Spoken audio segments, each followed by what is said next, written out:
Hello guys, this is How to Socials, and today I'm gonna show you how you can remove or add payment methods on Amazon. It's really simple, so let's get started. So once you're on Amazon's homepage, what you're gonna wanna do is go over on accounts and lists on the top right corner of your screen and click on it, or under your account, the account button.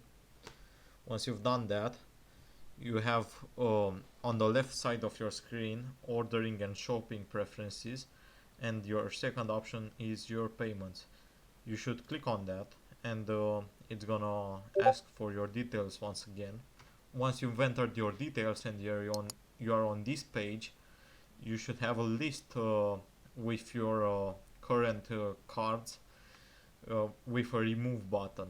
um, Select whichever card that you want to remove and click remove, and you're gonna have it removed from your account.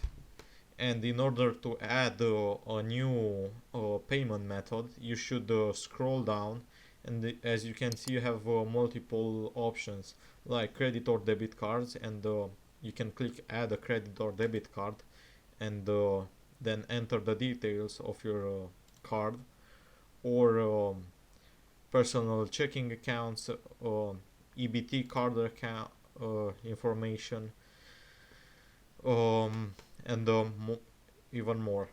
And that's all there is to it, guys. It's really simple. I hope you enjoyed it. See you in the next one. Cheers.